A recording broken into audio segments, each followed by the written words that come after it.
look at life for the southern people, like a small town, nothing's real.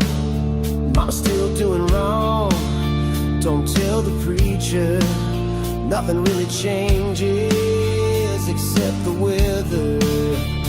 If you can't say something nice, you don't say nothing at all. Don't want you up in my life, 'cause you talk too much.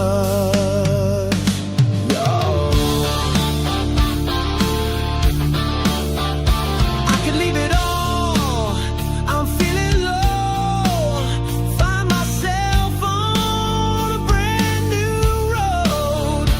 If you can't say something nice, you don't say nothing at all.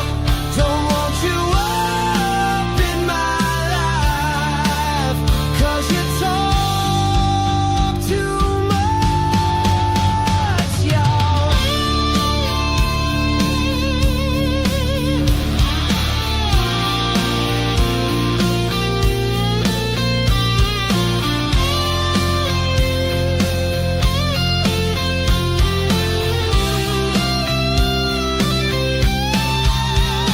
Gotta go to church on Sunday, get a dose of the southern truth.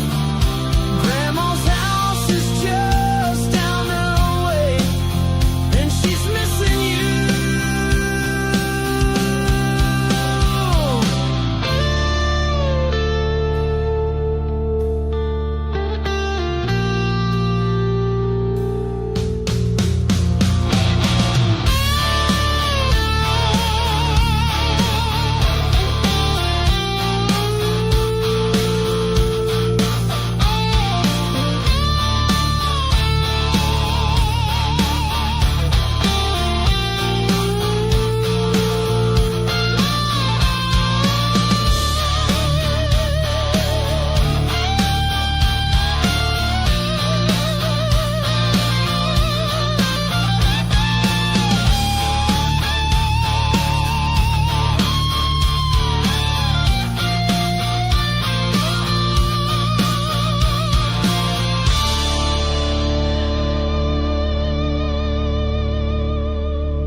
And good morning. Hope everybody's having a wonderful Saturday thus far, as the Cornbread Man, aka David the AM, or vice versa, is broadcasting live from the banks of the Southern Fried River as it gently flows through the state of Georgia, empties into parts unknown into Florida. Hope you're doing well, having a great weekend. We had massive storms yesterday. It was amazing that we got in what we got in as far as a program last night with no problems. So that was truly amazing. I was thankful for that. Hope you have a lot of plans for the weekend. I hope you're going to get some things done. I'm going to work some, go to church, broadcast, a little bit of everything. Right now I'm drinking some wonderful coffee and getting started in my day. It's been a rather hard week, and I hope that you have had a good week and not too much. The heat obviously has been unbearable for many. Stay inside a lot or just sweat a lot. So it has been like that. Well, this is a Rumble not exclusive show today, although I am coming from live within the studios, the Rumble studios, and then to some other programs or platforms rather, be they YouTube, Twitch, locals, and X, and I think maybe one more, something like that. And just switching things around this morning as I may do some campaigns today off of some advertising, so we'll see. And this is my Saturday chat. If you've not been here before, we may talk about things that are going on in various states, some news that may be not as national. Or we may just talk about national news as well, and whatever you want to talk about. It's sort of a chat day, and Doesn't mean that I don't have things I want to do. I do, but not script it so much that we can't be flexible to move along as the chat may desire to. I am in North Georgia, extreme Northwest Georgia. So I'm almost so Northwest. I'm almost in the. I could be in there in the state of Tennessee or Alabama, and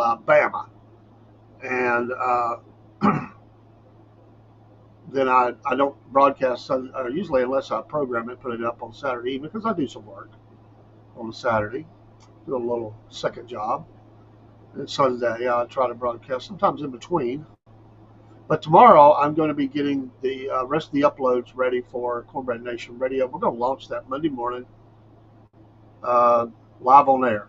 We're just going to hit the button and put it live and let it do its thing. And we won't be broadcasting from there. We do want to pull it up live in a screen share and let everybody be a part of that. So it's a big moment. We're actually going to be, going live with our own internet radio station. So the Cornbread Nation Radio. I should have put the graphic in here. I don't have it in here. But if you've been out there on our socials, you've probably seen it. It come out pretty well. That's the graphic. There will be 2 apps available. I have not got the okay that they're ready yet. They're in design mode and acceptance mode. So there'll be one for Google Play and one for Apple. And they will have that same logo. Or one of them may be slightly different. I made a couple different ones to split them up so you know the difference, but between the 2. But there will be a download that you can take us with you wherever you go. We'll put all of our programs up.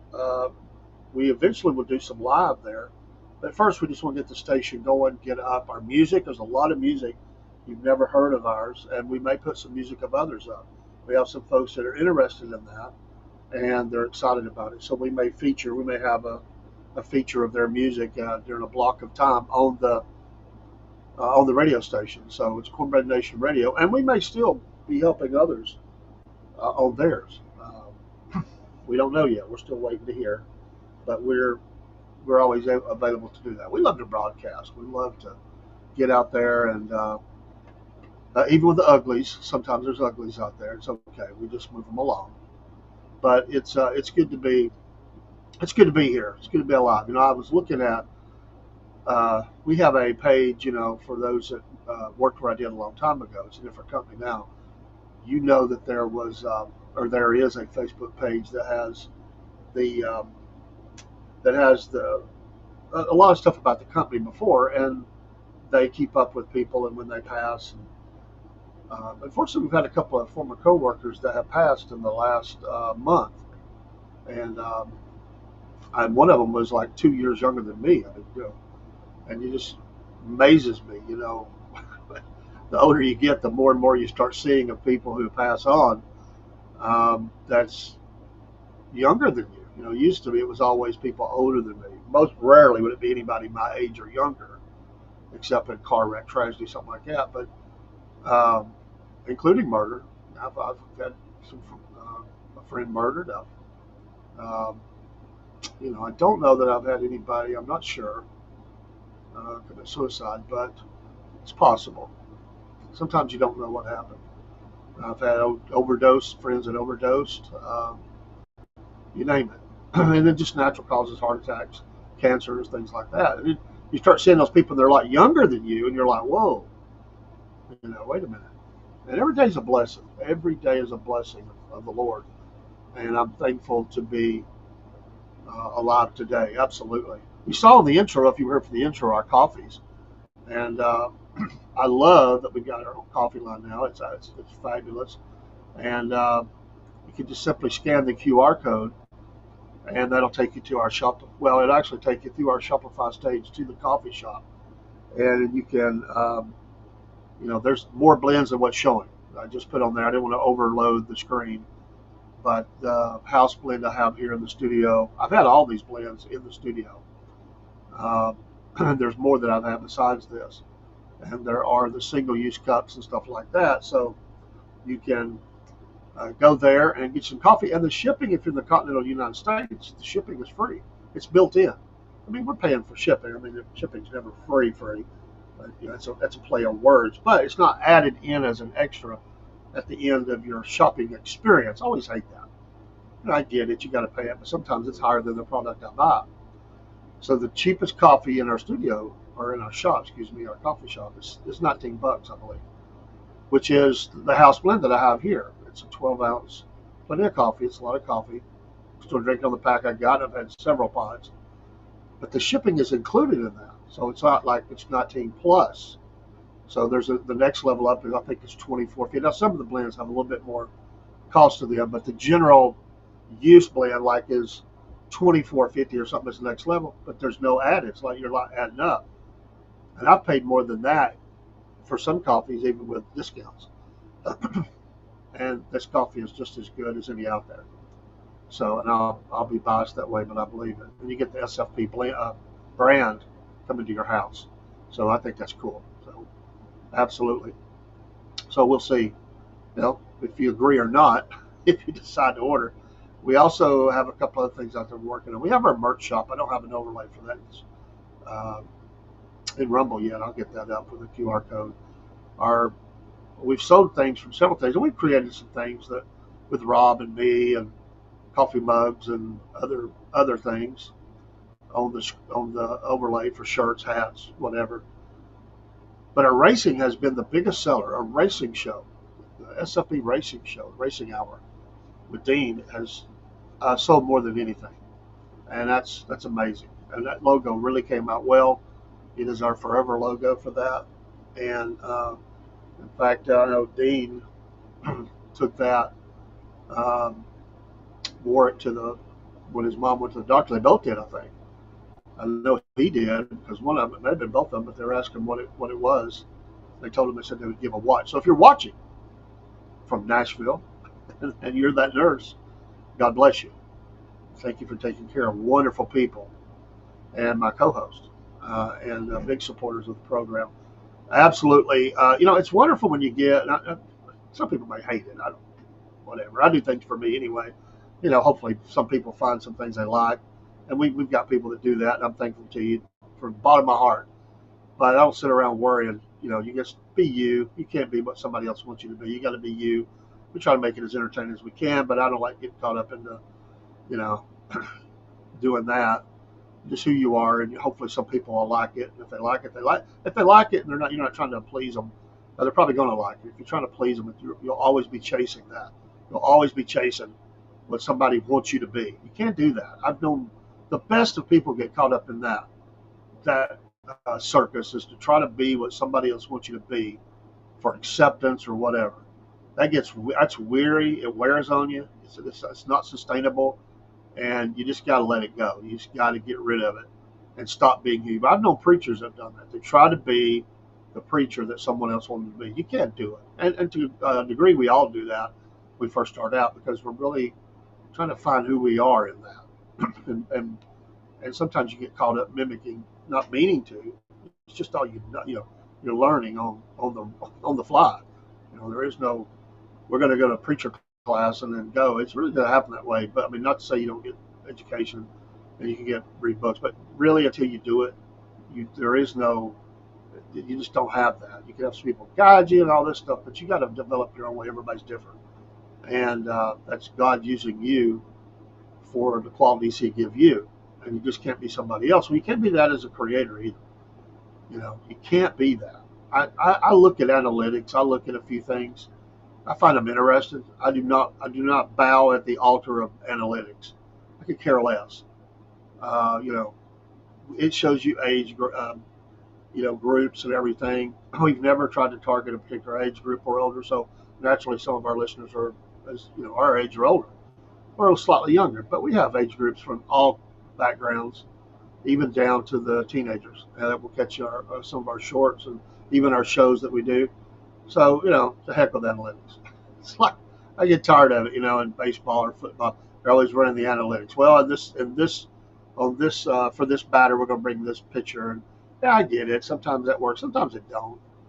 I think it's the way analytics are. But, it's like cooking. It really is. And when I grill for me, if somebody likes what I grill, fine. But I'm just not going to try to be all things to all people because you can't please people. There's always going to be somebody, and they might not even tell you. Say, that was pretty good, but it was too this, too that, not enough this, not enough that. So if you start trying to meet all those metrics for people, whether they like you, and this is goes anything, not just creator, this is freaking life. If you try to be what somebody wants you to be, and you try to meet that with every person, you will destroy yourself because you can't keep up with it. It's too much. So you just got to be yourself. You got to find something that you do well and work at it absolutely and get better at it. But you can't let people define you like that. And so I only say all that to say I'm not going to worry about that. The creativity part of me, which is exciting, I love. And some things don't work exactly the way you wanted, but that's a life, and you back up and you tweak it, or you sometimes you trash it, or sometimes you start over. That's fine too. That's all part of the artistic process, and you get what you want, and then somebody comes along and says, "Hey, that's really good." Okay, okay, at least one person likes it. Then you start building off of that, and then some other people like it, and amen, Miss Regina, for and got that you figured it out early on. She says, "I never did that," and thank you so much for the kindness. But yeah, she says, I never did that. I never do it. And you can't, because you will actually destroy yourself. You will absolutely destroy yourself. And, you just can't mimic or be that somebody wants you to be. I think this is sometimes a problem, and I appreciate the kindness. Thank you so much for that. I think sometimes there's people that want you to be that in marriage, and they want to change you and mold you. That's both sides, really. And we make the joke about, uh, it took me years to get them where I wanted them. There's a natural growing together that occurs. You learn what other people like, and you try to enhance those things, absolutely. But you can't. It's the world's worst thing to marry somebody thinking I will change them. You will not change them. If they don't want to change themselves, you're not going to do it.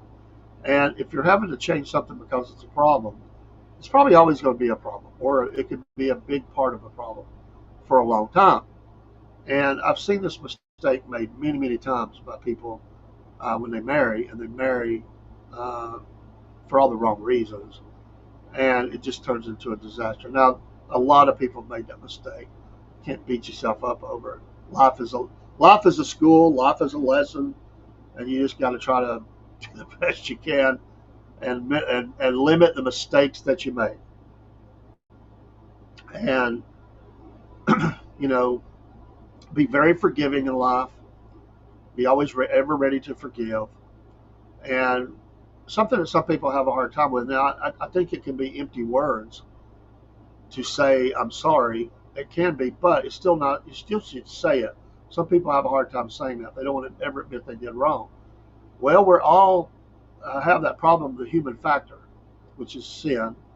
But the human factor always plays in it. All of us make mistakes, and so you have to be ready to say I'm sorry, but not use that as a crutch or excuse to replicate uh, the problem that you are doing or the action that you're doing. You gotta change it. You gotta be better, as we say. I heard someone say one time, and they repeat it from someone else. When you know better, do better. And that's pretty good. When you know better, do better. Some people didn't really learn how to be a husband, be a wife, be a parent, whatever. And let's face it, we're all kind of learning on the job, but some had better role models than others. And you know, old mothers who have been there, I'll use this example.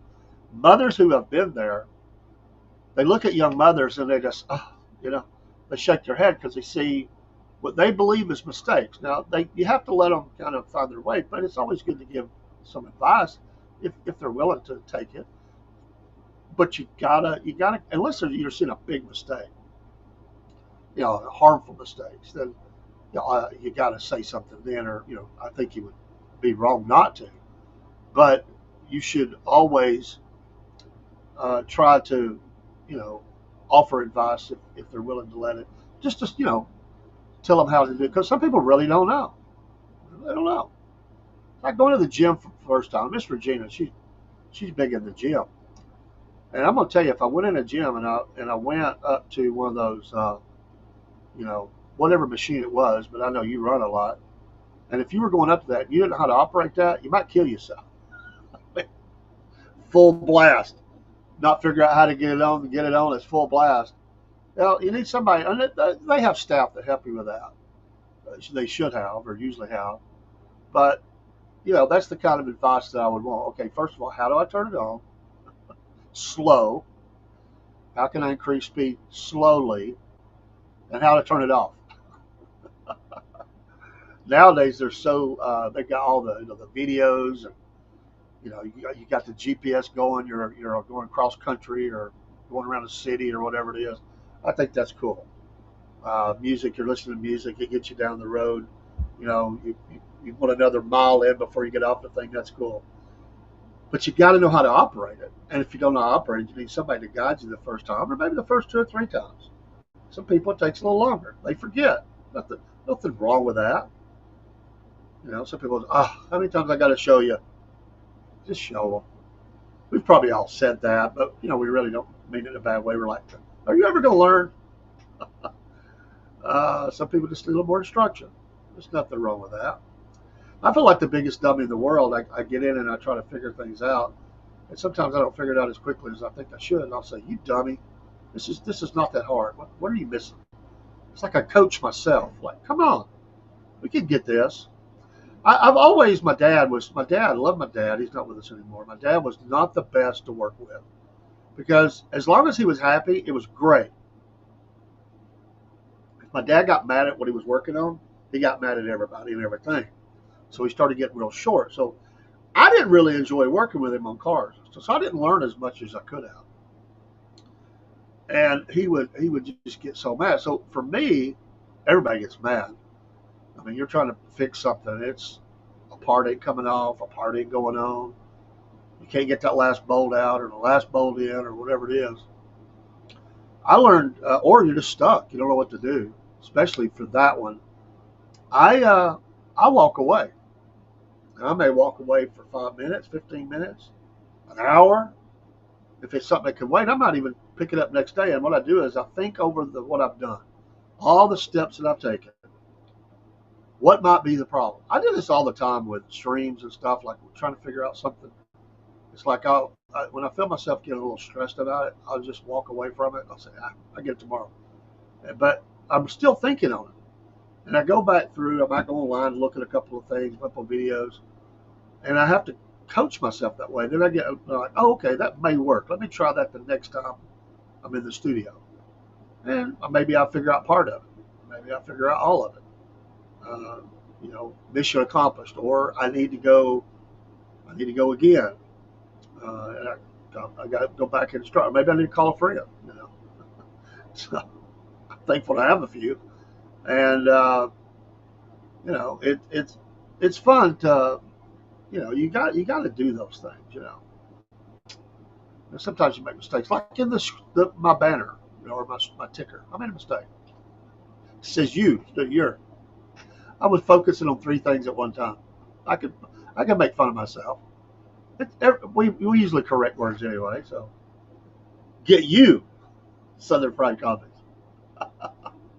Deal with it. Oh, it's fun. Usually we spot our own mistakes pretty quickly. Now, there are people that have a very sharp eye, and they see those things very, very quickly. And they're like, hey, you made a mistake. I'm like, okay, how did I make a mistake?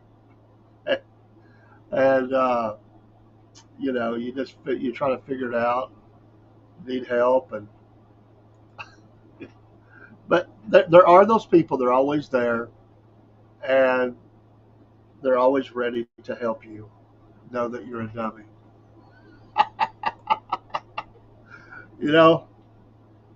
Like, I don't mean to be rude, but you didn't do this right. That's the way it goes, right? I've seen that before. Like, Do you know that you got two different colored shoes on? I did that once.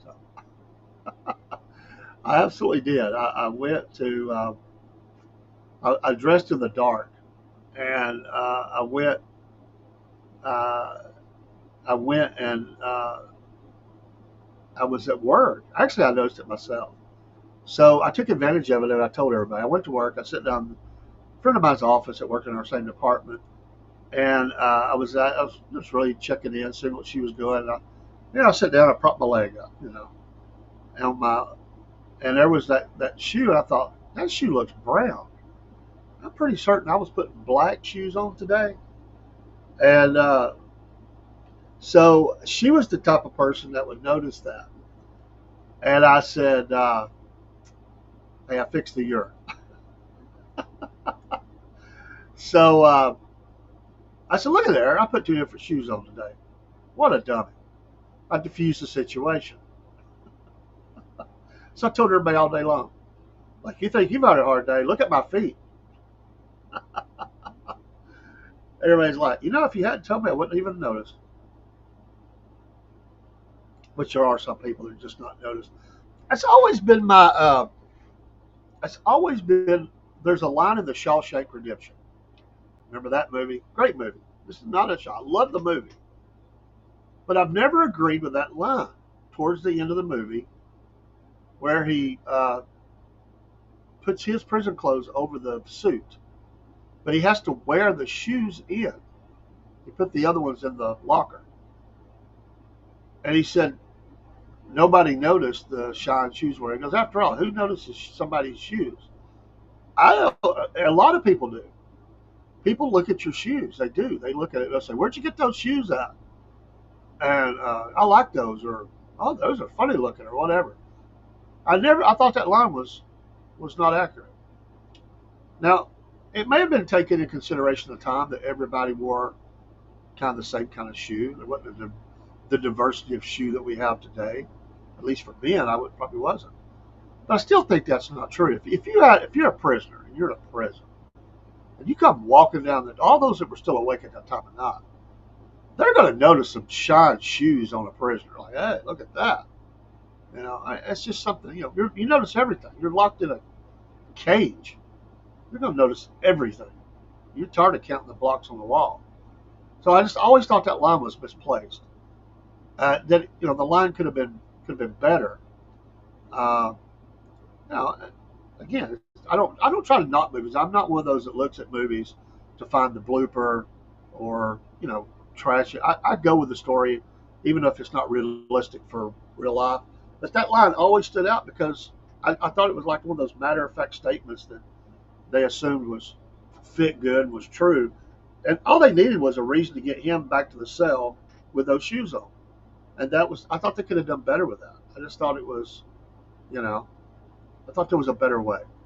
And it was just that line just didn't seem to fit. It was it's almost like they forced it in there.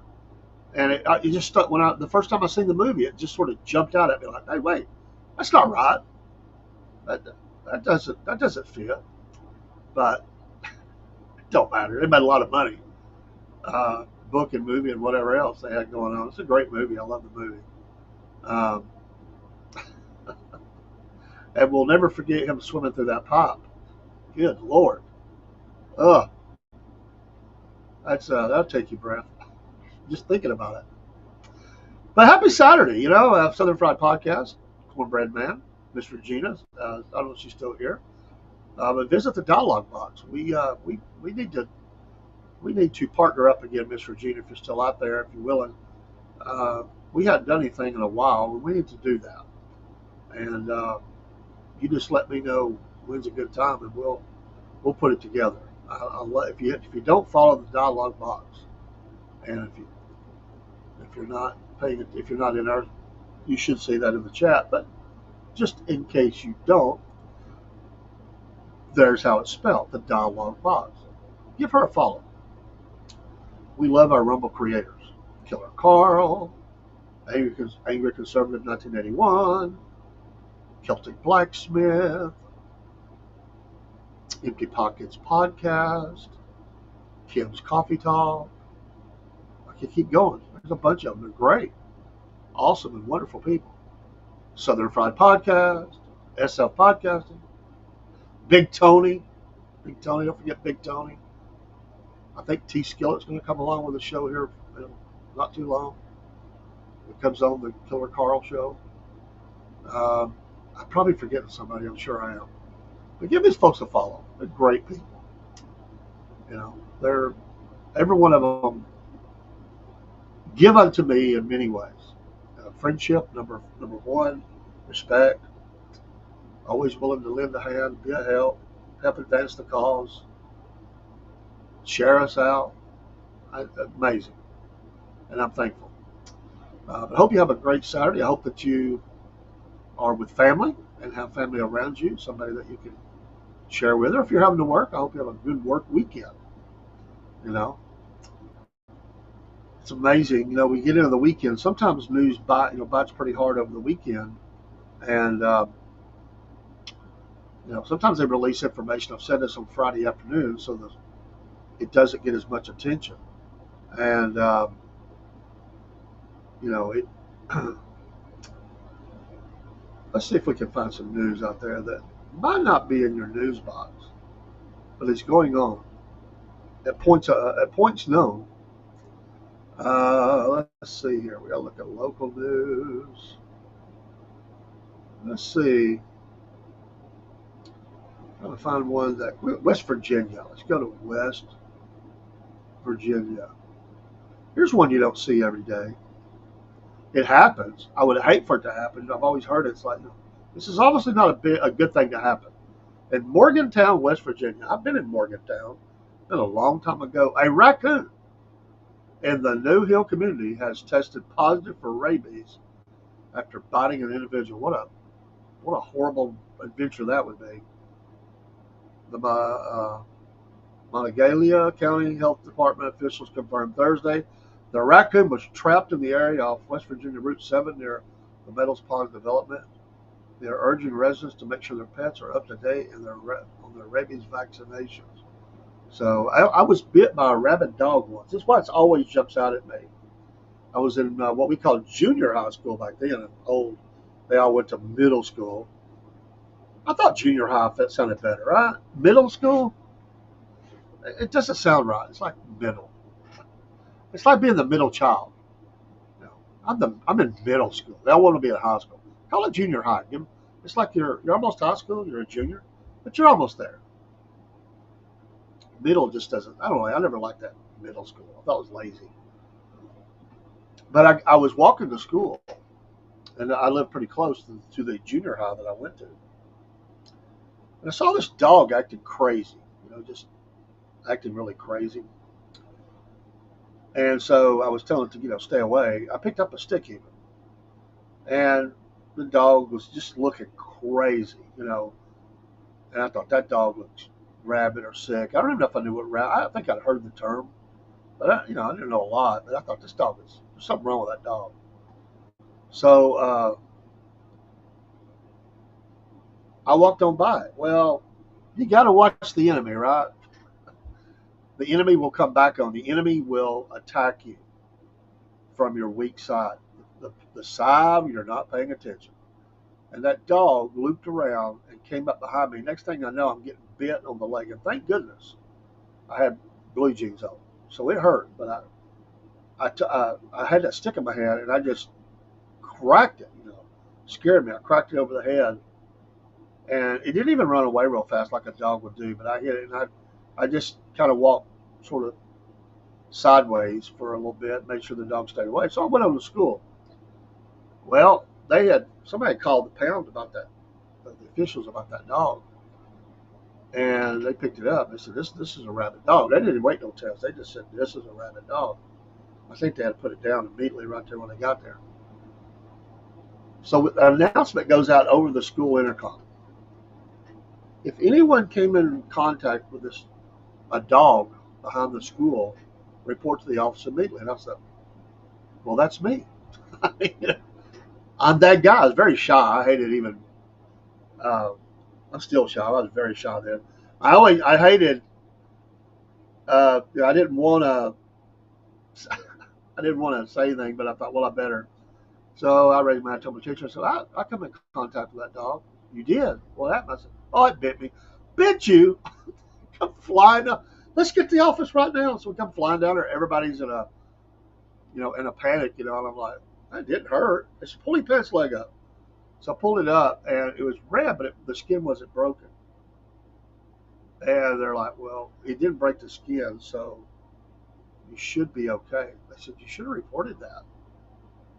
And then later I thought about it, and I thought, man, I came that close to having to take, shots, and anything could happen. I mean, that was a scary moment for me as a junior high student.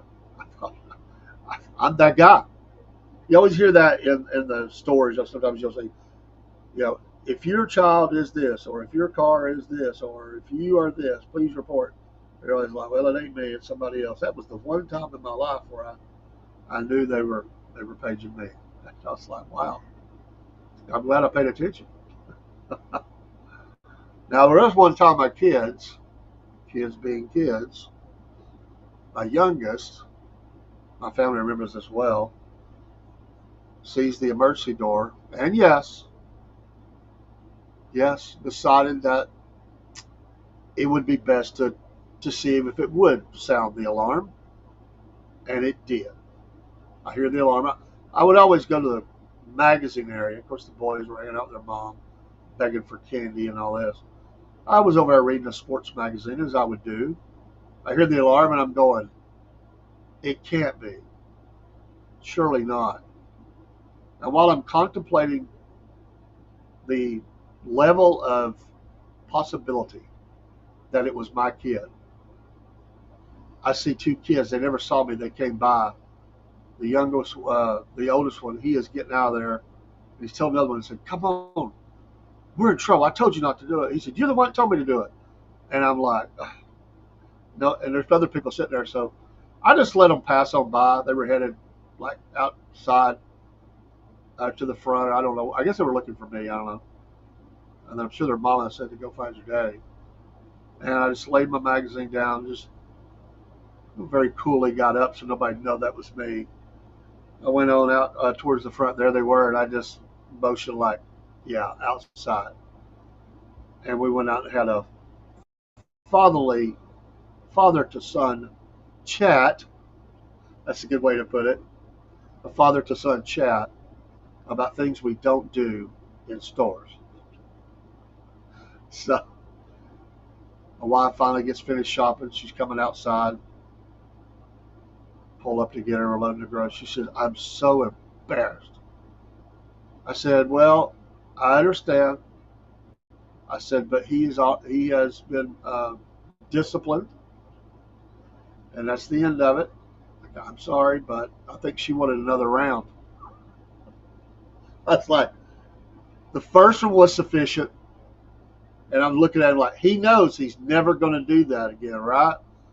He's shaking his head, crying, because I tore his tail up. My wife was like, I think she was thinking, I wanted some of that.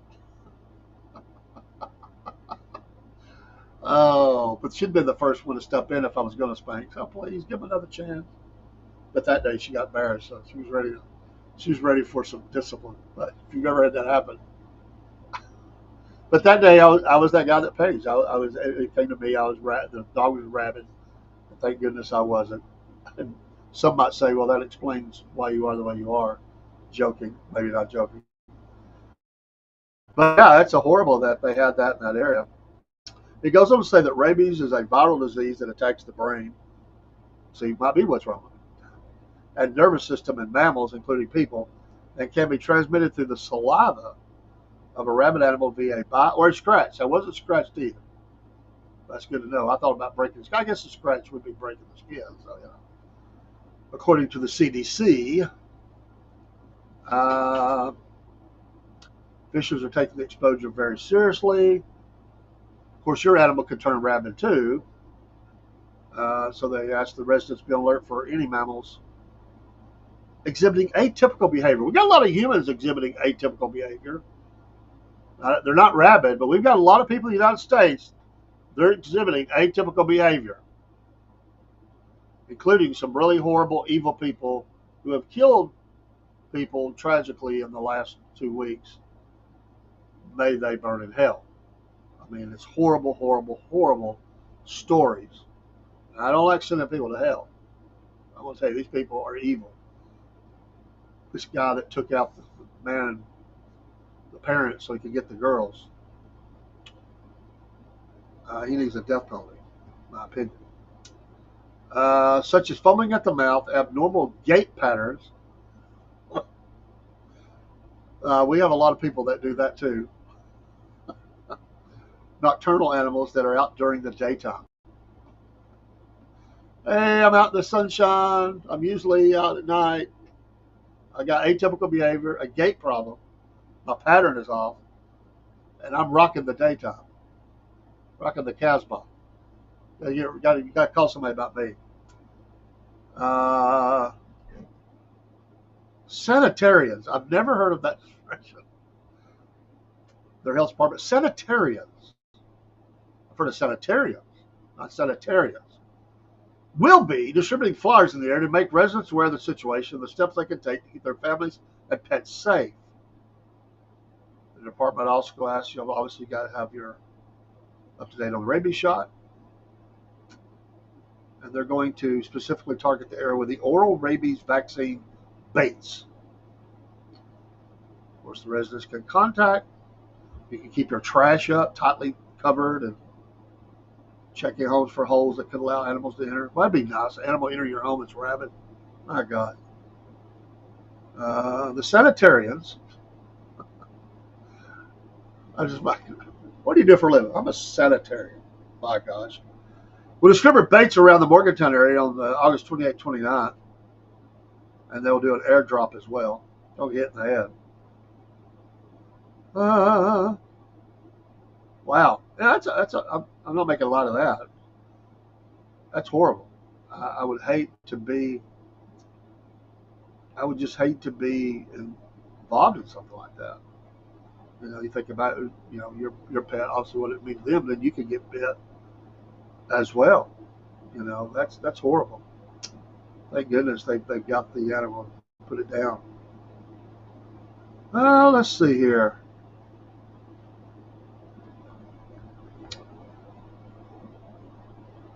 Oh, a former assistant track coach sentenced suspended. There's another lovely class of people. Not really. This is in Jackson County, West Virginia.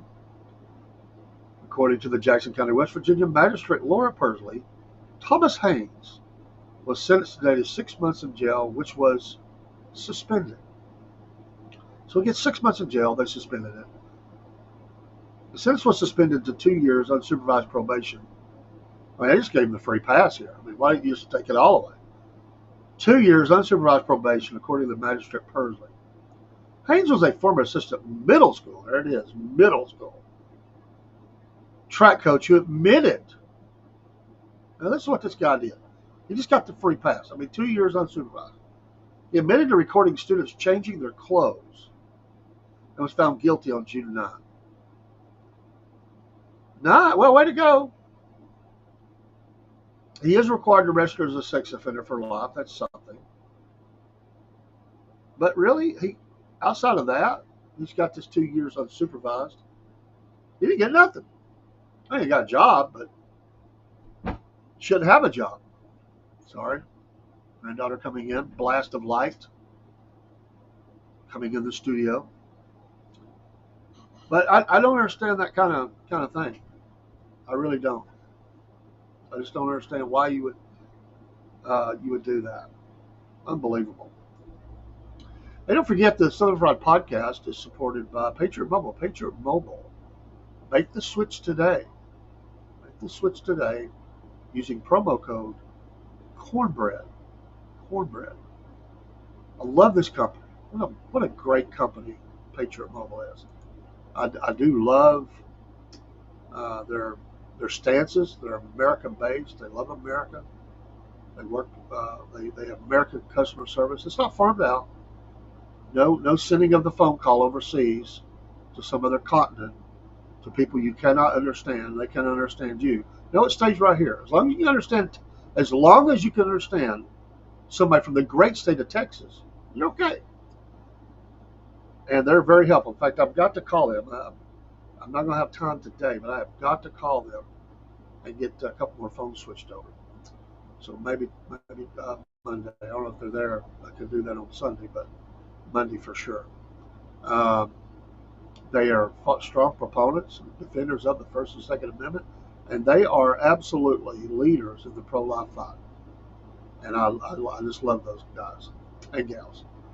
Patriot Mobile, make the switch today. Three main carriers, and you can switch between the three depending on which one works best for you. You have that option. You can also redo referrals and get credits for money that will be knocked off your phone bill, or money you can apply towards a new phone, because that can be expensive. That'd be kind of nice, saving up some money there, some credits, get enough for a new phone, go get it.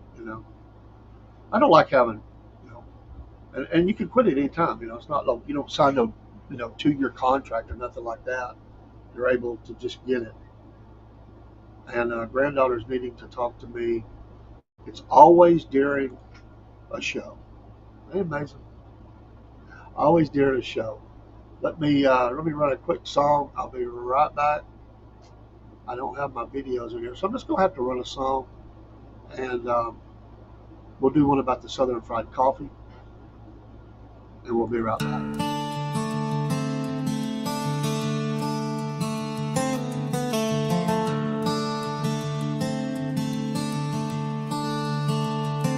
Mama ain't a fan, Daddy don't approve.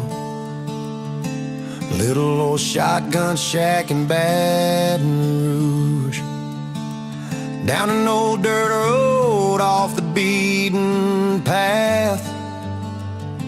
Red clay river rockin' white river sand. Mama needs a break, Daddy needs a beer.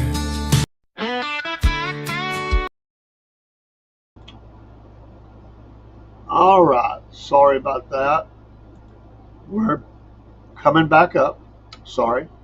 My wife has some health problems, and sometimes I need to take a break.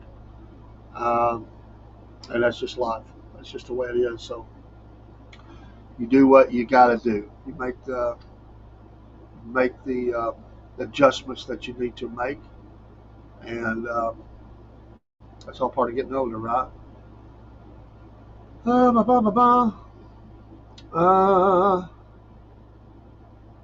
Let's see here. Let's go over to Virginia now. See if we can find some local Virginia news. I love the Shenandoah Valley of Virginia. Let's see here.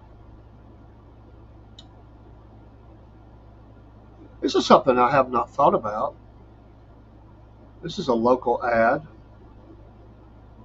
for Virginia. And it's about animals and the uptick in pets being put up for rescue because owners have been deported. I honestly never thought about that, so I can see that. People are animal lovers.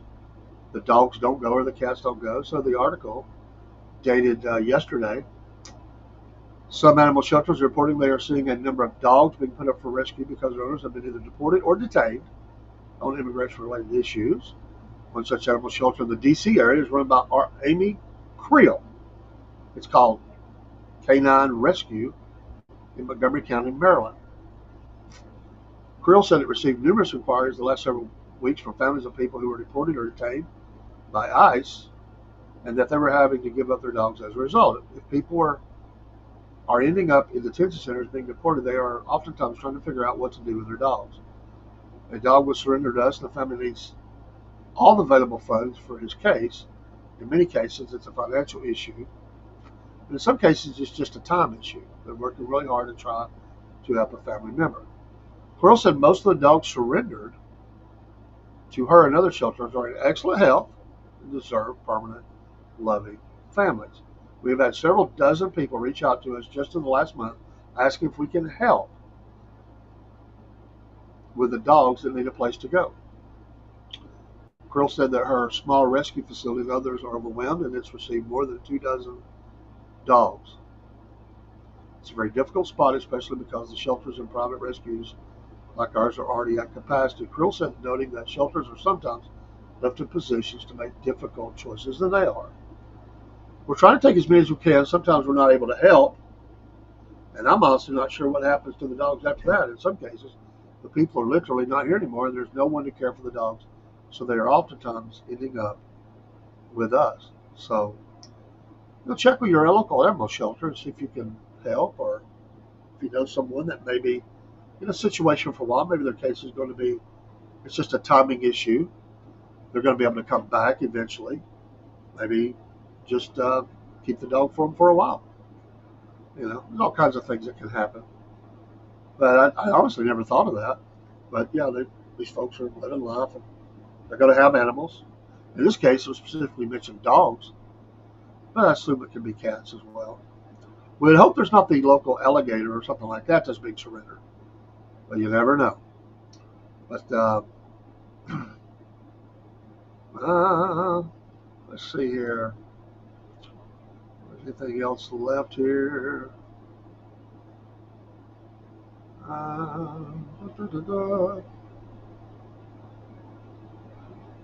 Virginia. Oh yeah, this story, it was national, but local here.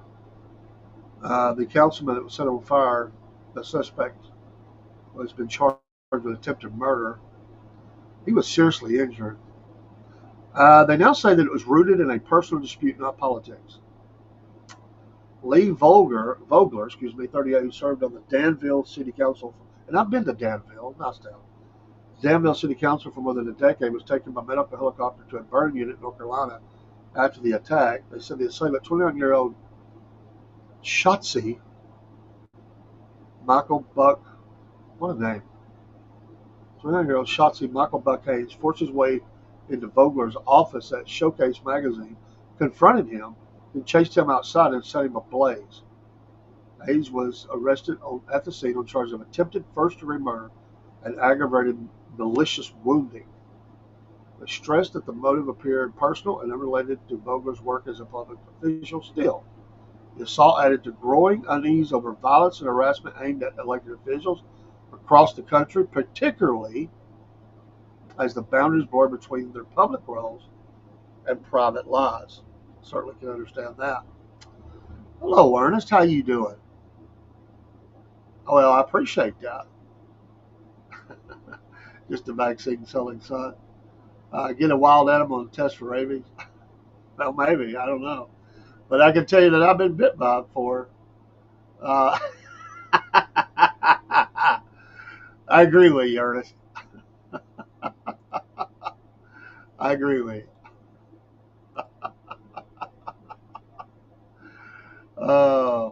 But like I said, I did get bit that one time. Oh my goodness, y'all are funny. I but I've always had that. This is one of the worst things ever.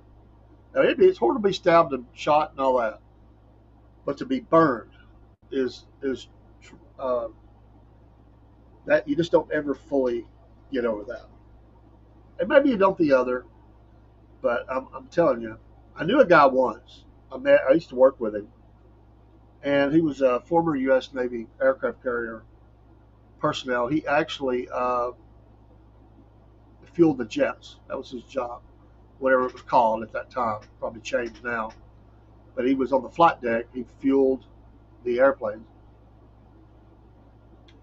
Last minute preparation, I guess, for takeoff. Anyway, this was famous. When I went to the Navy, they actually showed this video, and I met this guy later. They had a big drug problem on board the carrier, and there was mistakes that were made, and a lot of people got. I mean, there was a plane, crashed out, bomb released, or whatever. It was bad. Fireball across the flight deck. This guy was burned over 90% of his body.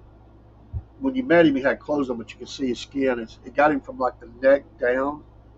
It might have been up on the face just a little bit. And he showed me a picture of him laying face down and showed me that 90, basically what it looked like. And he said it was all related to drugs, and they show that video when you go on the, or they did used to, about the effects of drugs and what can happen and safety and all that.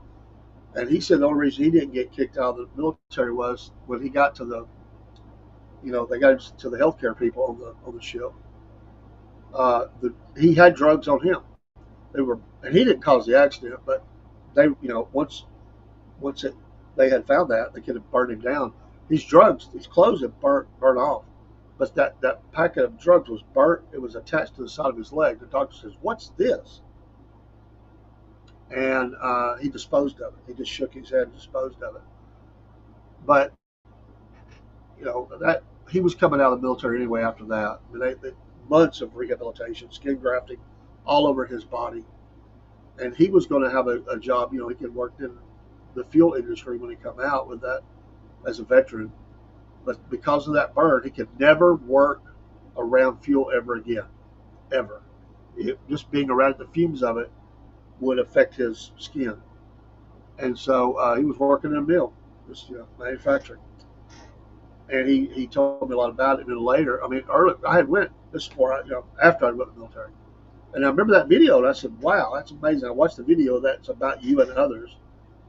And he said, "Yeah, there was a lot of people got in a lot of trouble." He said, "That's the only reason I didn't." But it was shown as a orientation video going in back in the 80s. I'm sure probably not now. They probably moved on to other things, but it'll never be forgotten. That was it was an aircraft carrier, which is going to get a lot of attention anyway. And it was a massive fireball. From what I remember, that's been a long time since I've seen that video, but absolutely horrible. Just horrible. And I could see the effects of it. How it affected him, and he was scarred for life. He's a nice guy though. He really had a good attitude about it. He could have had a really poor attitude, and he decided not to. He had a good attitude about it, and he didn't blame anybody but himself. Uh, let's see here.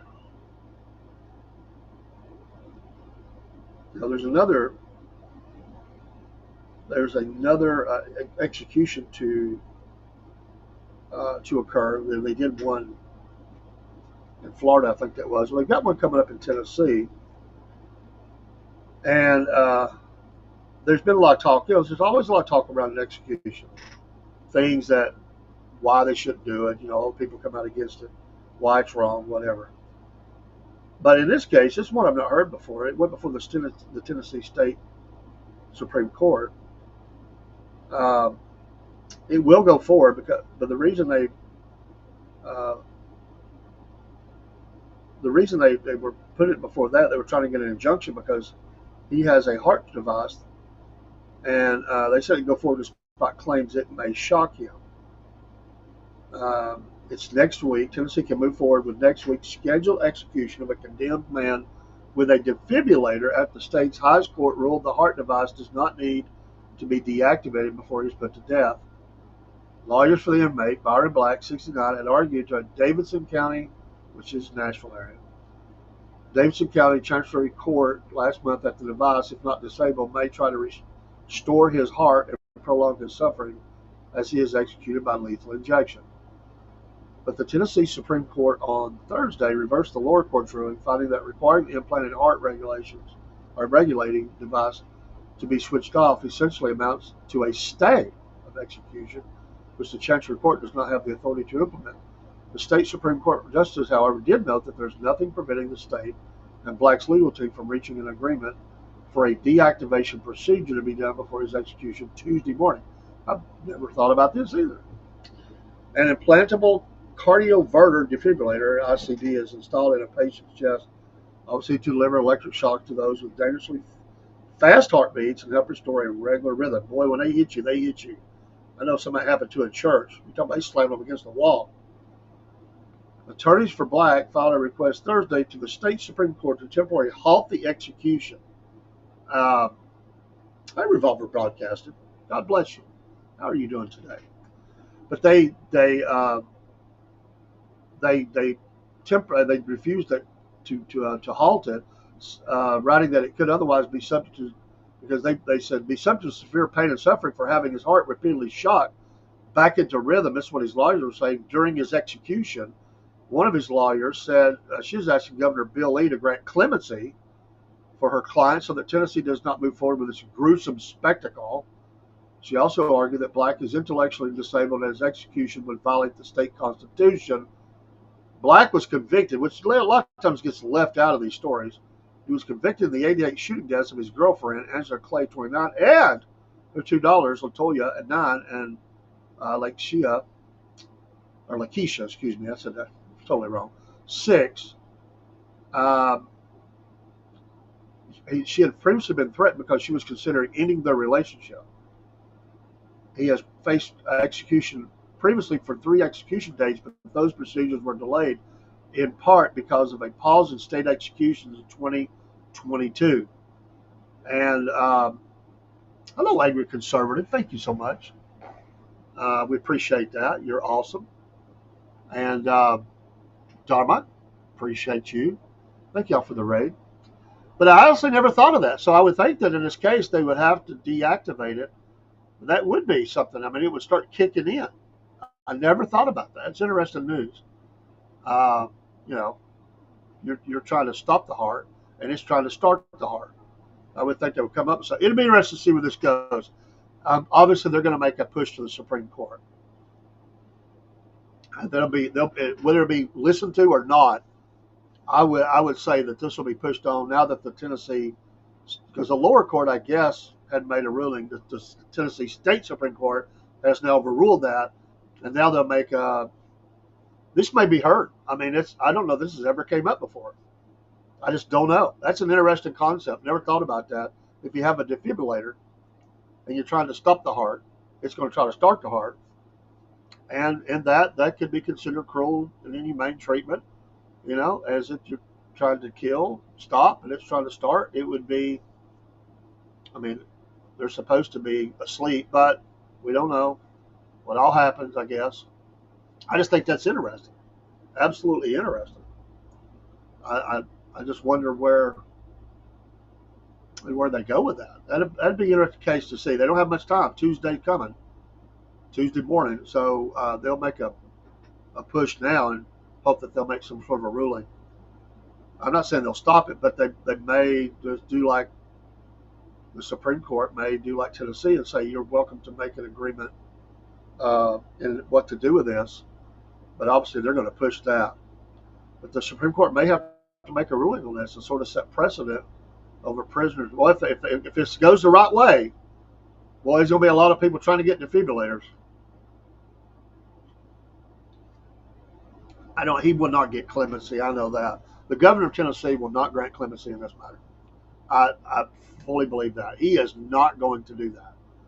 He's not that. He's he would see that as a ploy, and this man killed 3 people, and we're going to find a way. We're going to find a way to move forward with this. I mean, that's your sentence. That's what you got.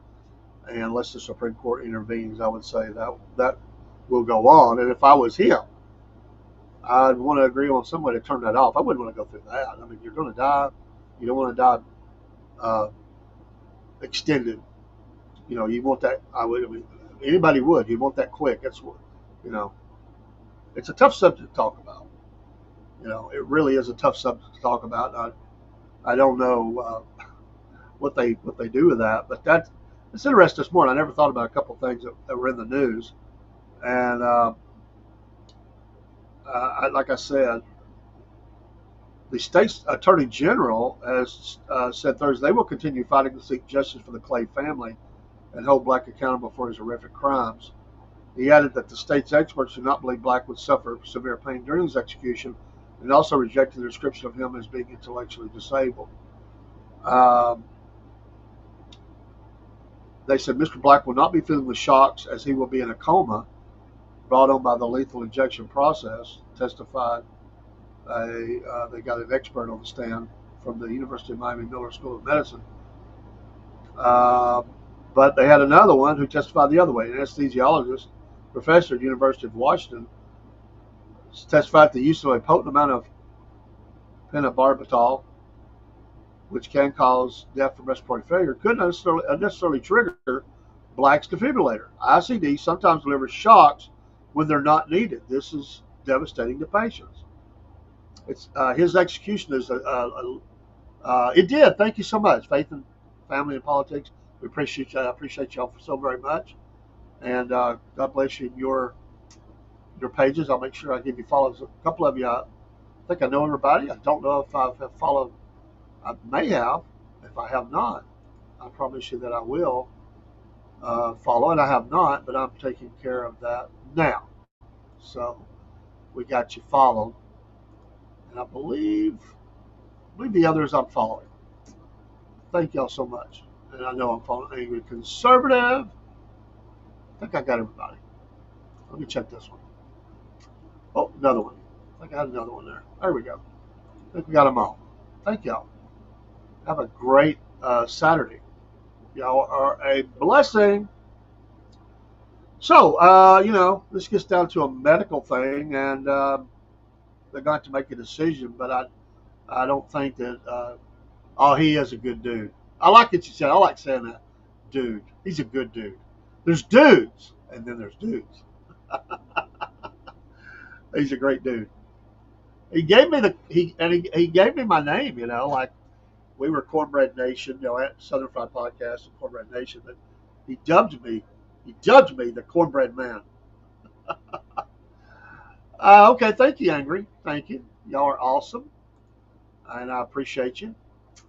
Uh, and I gave a follow there. We help each other, absolutely, and it's a big help. Especially, we got our chats for us smaller folks. I think we had hooked up on 11 before this morning, so it's a big help. And then we got to do our ads too. We're just starting that. We never did those ads. We do our own ads, but we never did. But we will. And I may just do some Rumble. It's easier to do it straight in the Rumble studio. So we'll probably do some of those. Just go live in Rumble with Rob this week and knock them out. But definitely stop by your shows and give you some help as well. Probably be first of the week. I don't know if I'll catch you on the weekend. I don't think you do as much on the weekend. Although I don't know, you do a lot, like us, and maybe you all do. We appreciate it. Thank you for that, and I will definitely get over when you do lives and try to catch up with you and reciprocate and help each other. I love the Rumble community. I've said it many times, and I've said it. It is a fantastic community of creators. Even those that we're totally different in what we do, they are very supportive and appreciative, and that's why we're here. And because it is such a welcoming and supportive community. It's not a shot at any other thing that we're streaming to this morning out there, but sometimes those things are not as helpful and protecting, and even the creators. When I first started, I'll say this: I used to follow before I decided to do a podcast. I was following a lot of podcasts on YT. We'll just say that. And some of those creators were so ugly with each other. I mean, they would get these public arguments and they'd be trying to destroy each other's channels. What the crap? I ain't got time for that crap. I got no time for arguing with another creator. I'm just not going to do it. I'll be supportive. I will go. I appreciate the friends I have on here. I will go and I will help you in any way I can. But I ain't going to argue with you. I'm just not. That's not me. I don't like to argue anyway. But it is awesome. Thank you, Joshua. Joshua from Revolver, and I love that name, Revolver Broadcast and Faith and Family Politics. That's awesome. We'll definitely give you not only a follow, but listen. And it is awesome, and we have to have it because we see those entities. They're trying to control free speech, and if we lose that, we're done. We're absolutely done. How do you get your message out? I mean, the Biden administration was well on its way to making it illegal to be about anywhere with certain subjects that are conservative or family or pro-life or certainly pro-weapon and all that. They were well on their way to outlawing every bit of that and laughing about it. I mean, absolutely bragging about it. And we need, we need that support. And people just don't realize. A lot of people just don't pay attention to what they got till it's gone. And when you don't have that, uh, once it's gone, it's gone. You know, it's hard to get something back.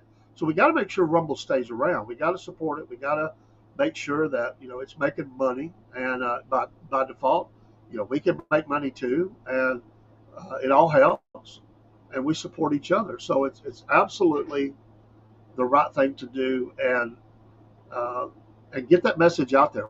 We've encouraged all of our people. We're on a lot of socials, but we've told them you just got to go get a Rumble account, and hopefully you'll do premium, because one day that may be all we are. We may be only that, but we just don't know. You don't know what the future holds. But how many Rumble creators have said, "Well, I used to be on whatever, and they kicked me off. I used to be on, then I went to this, and they kicked me off." Sometimes multiple times, and they finally said, "You know what? I've had it." They found Rumble, they found a home, and here we are. And I love it. I absolutely love it. I love the platform, and we still use our StreamYard a lot, but we're starting to do a little bit more right inside the Rumble app. And who knows? Maybe one day we'll let the StreamYard go. We're just comfortable with it because we've used it so much, and you get comfortable with what you're using, and we stream to a lot of different ways, like everybody does. And our followers find us on different ways, and we've tied in many of those to here, but I'm sure there's a few more that we need to do. So, but thank y'all. It is awesome. It is very awesome, and I love getting the music in here and everything. I like old James and Empty Pockets. He shows that movie night. I love that. That's cool. Them old movies. But I love the Revolver Broadcasting, Faith, Family, and Politics. I love the names too. And that's what we were when we were coming up. We found out there's a lot of people that say Southern Fried this, Southern Fried that. We also found that there's people that say Cornbread Nation, this and that. There was even a NPR, it's Cornbread Nation. I thought, what in the world? May not now, no money. But we just combined it up and we made it into the business, and so we're officially Southern Fried Cornbread Nation. And ain't nobody got that. We've got the .com too. So we found a way to find our little niche, and just grow in that and do the best we can. And it's been successful. So thank you. My son, one of my sons is named Joshua. Love that name. Love that Bible book, and love that story. Joshua is one of my favorite characters in the Bible. Not the favorite, because that would be Jesus Christ. But I love Joshua. Love that. That's why I named my son there. The other was named Jeremy, but it was really Jeremiah. A weeping prophet. I love Jeremiah. The book of Jeremiah is amazing. And a lot of my family, very faithful. They named a lot of their kids after characters in the Bible. I named David, but that's after my dad. But it came from his parents. They named him after David in the Bible. So that's right. That's for me and my house. That's in my top 10 of scriptures, absolutely. And I mean, it's hard to beat John 3:16 or a couple of more, but after you're saved, I mean, that is the verse. That is the verse. And more nowadays, that's what we're telling. That's what we're telling the government. That's what we're telling officials. That's what we're telling schools. That's what we're telling other people, neighbors, contacts. You can do what you want. We're not telling you what to do. People mistake that when you're different, or you're trying to live by a standard and a code. They get offended at that, and they want to get onto you. Well, we're not telling you how to live. We're telling you what's good, what's proper. What we are telling you is for me and my house, we will serve the Lord. Because I've had people criticize me before. Dave, maybe you're being a little too hard here, And I say, that's not for you to decide. I'm the leader of my home, and it's for me to decide that. And that's for me and my house. We're going to serve the Lord. That's the end of the story. And there is no better way. So they do what they want. That's what Joshua was saying. I mean, in those verses, there were people that were deciding to live on the other side of Jordan. There were people doing the things they want to do it their way. Okay, he said you can be like them. You can be like these people, that people, whatever. But as for me and my house, we're going to serve the Lord. Now, I thank you, sir, and I know, hey, you're busy. And I appreciate you doing that. Appreciate you doing that, my friend. You are you know what? You are the absolute best Ohio State fan I know. The best. I swear. I'm jokes aside. I mean it. I don't know a lot of Ohio State fans, but the ones I know, you're the best. Who now lives in the great state of Alabama? I love you, man. I mean that. You you are an awesome dude. That's what I said. You are a good dude and an awesome dude. Am I the one and only? Well, I'm trying to think. Who else do I know that's a. No, there's another guy. He comes in our stream and he's an Ohio State fan, and I like. He's a good dude as well. So it's real close between y'all two. But you're still up there. You're still leading. You're like the number one. I think because you moved to Alabama. My horseshoe friend down in the land of horseshoes, I guess. Hey, I got to do some metal detecting once down in an old Civil War campsite down in Tunnel Hill, Georgia. I found a part of a shoe. I got that thing somewhere. I don't know where it wasn't the whole one. It was no good, but I liked it because it went back over 100 years in the ground. So, to Steve, my blacksmith friend, he we always talk about his creations are going to outlive us all, and I think that's very very cool. Very very cool. I hope you're having a good Saturday, man. You deserve a good Saturday because you just do, man. You deserve a good Saturday. We're going to try to hook up with a couple of creators out there later. Joshua says, Notre Dame for me. I follow real winners. Well, that's why I follow the Georgia Bulldogs. We didn't win for a long time, but when we did, we doubled up. So I'm good for a while. Hey, those games between Georgia and Notre Dame have been classic. And I know y'all want to get us back. And one day you will. Probably. That's the way football goes. But hey, we can all say that it's getting closer to football time. I mean, we're about 4 weeks away, just slightly less than 4 weeks, I think it is, till Georgia plays. So it is here. Our sports show is going to be so fun. We're going to have to expand it with all this football news. We may have to do 2 shows or lengthen the show we're in. I just don't think we can get it all in an hour. Too much. Too much. And we're going to kick our fantasy league back up this year, and we'll be talking about fantasy league, and I love that. So y'all are awesome. Yeah, you got us. Y'all got us within 3. Y'all are cool. So that's nice. On the second day of August, we're just 3 away from our requirement. Y'all are a blessing, an absolute blessing. Notre Dame. How did you become a Notre Dame fan? Did you go there? Did you grow up there? Was your daddy Notre Dame? When was?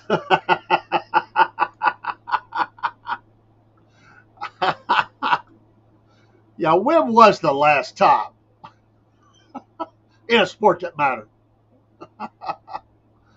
Oh,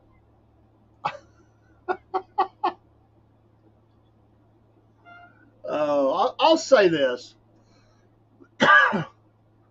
I like it. I like the story of Rudy. I do. I like that story. It's a great movie. I can't help but watch it and be choked up a lot. It's a great movie. But I really got to believe that the story that Georgia now has is better because it actually resulted in him, being a 2-time champion and MVP and all that at Georgia. And so I'd love to see that movie made. Not a knock against Rudy, but I would like to see that movie made. So I was a team in youth football. That happens a lot. I've heard that happening. Lifetime fan. Yeah, I like it. My son is named Joshua D as well, but obviously last name. But the initials will be the same because we're Cordells. So it'd be Joshua David, in my case, for him, Cordell. Interesting. We have this. Y'all have the same initials. That's cool. I'll answer that the next time Ohio wins it.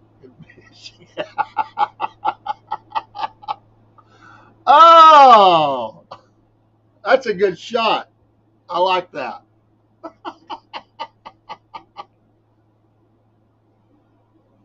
That's very cool. Oh yeah. You know it's getting close to season when all this starts breaking out. You can feel the energy. You're ready for you're ready for the leaves falling, the little cool breeze that blows through. You can just see it all coming. It's the heat of August. You're like, oh man, this humidity, the heat, the storms, but you know that fall is just around the corner. It's just that the sound of the bands playing, running out on the field. Oh, I love it. It's just my favorite time of year before the dark days of winter sets in. It's I love it better than spring because with spring you go spring hot. Fall it does eventually get really cold, but around here it's fairly mild, except for a little bit of time. So I love that it's cooling down a little bit more every day, and I love those days that are like 70ish in the daytime with some sun, and about 42, 44 at night. I love that. It's my favorite time. Love it. You can get out and do some work around the house. You're not dying in the heat.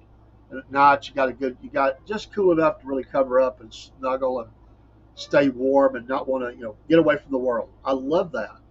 And it's nothing like a Saturday morning. A game's going to be coming on. You get up. You got your Saturday ritual to do.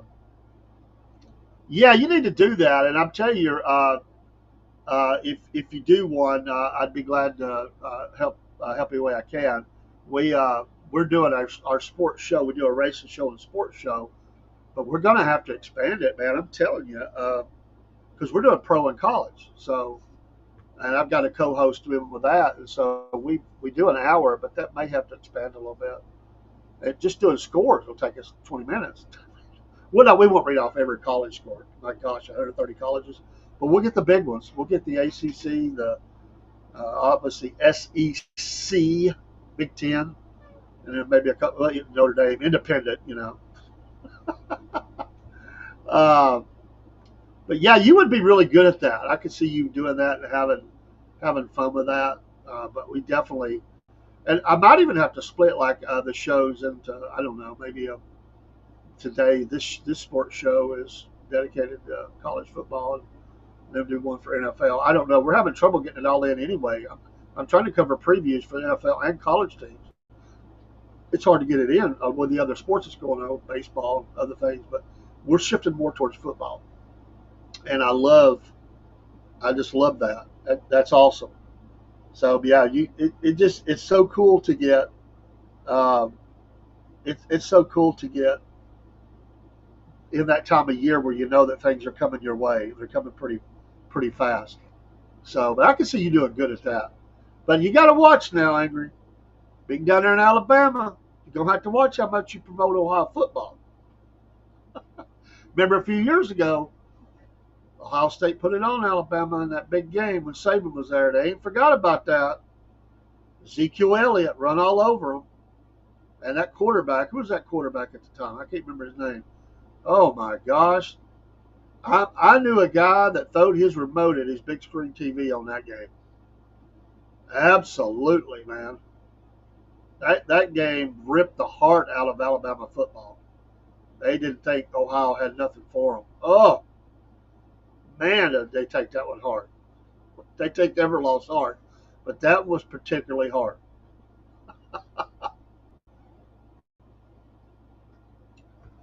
What about there's news today talking about football. The big Dallas Micah Parsons for Dallas Cowboys, who has said he's demanded a trade. He doesn't want to play for the Cowboys anymore. He's in the last year of his rookie contract, $21 million as a defensive lineman. As a linebacker, which he really is, they called him, change that name up. He'd be making $24 million. He wants a new deal now, not wait. So he's asked to get out. Well, they put up a video that he made because he loves to do podcasting. They put up a video he did about the Tennessee quarterback leaving Tennessee and going to UCLA, or get kicked, whatever. But he thought what he said was is that these athletes have got to honor their contracts. Oh, not a good look. So I like Michael Parsons. He's an amazing athlete, but he ran his mouth on that one. Don't be getting in somebody else's business, because that business is now your business. Is not your business, but this business is. And he's trying to do the power play, and he's kind of trashing the Cowboys. It's going to make it harder to get a deal done if he's not careful. It's going to be real hard to get a deal done. But they wouldn't want to trade him because he's one of the hot, he's still one of the best young talents. He's a star. I mean, the guy makes a difference in the game. He's a game changer. It can be, maybe not. You're always having to double team him. He's altering the game, making you change your game plan up. But he's a good podcaster. I like him. I'm not against him, but he got called on that, and he should have been. He got called on it. He shouldn't have talked. He shouldn't have said that when he's doing the same thing, not wanting to honor a contract. So you got to, sometimes you just got to stay on people's business. As we say here at the Southern Fried, none your business. None your business. If we want to answer it, we can, but it's none your business. But yeah, you'd be good at that. I could see you doing it. Interview with a Notre Dame fan. That'll be your interview series during football season. A Saints fan with a bag on their head. Or that would probably be somebody else now. Oh, man. I can see it now. The interview series, football edition. It's just too bad old dude is not still alive. What was his name that killed the trees at Timber's Corner? That'd have been a great interview to do, man. Oh, my gosh. To get an inside track on, what was his name? I know it. I can't think of it. He's deceased now. He passed on. And it's not right what he did. I'm not promoting that. But I was driving back. I had been at a church. Me and my wife, we were coming back through Alabama. She was taking a nap, and I turned on the Feinbaum show. And this had just happened where he had come on. And Feinbaum's still all fired up about it, going, what the heck, And I was like, is this a skit? I mean, it felt like something they were doing as a skit. And, of course, I realized quickly it wasn't. That this guy actually called in. They replayed it. I just missed it live because I turned it on. I don't even know if I listened to Feinbaum before that.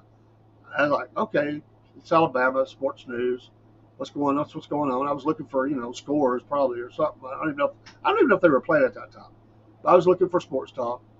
And then here, this guy went on there or called in. Not went on there, but called in and said, I did it. It's not.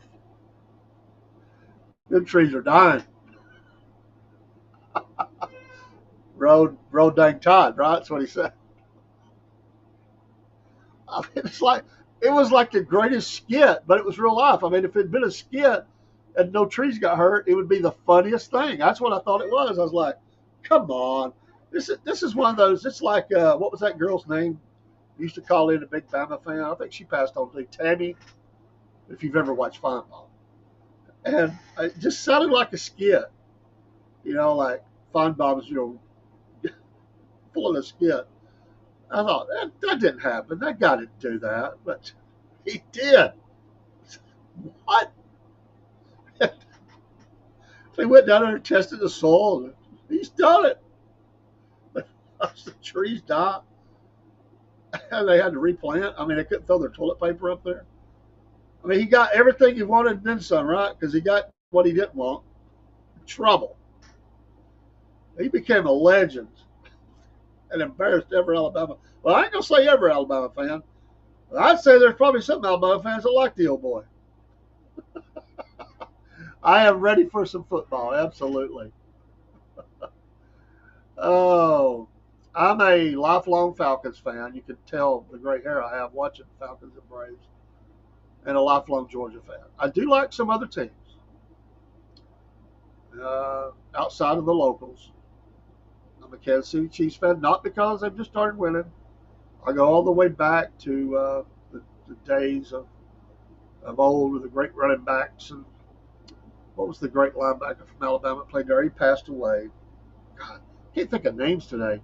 I uh, I was watching Kansas City way back then, and I like Buffalo. Who else? A little bit. I like Chargers. Kind of like them a little bit.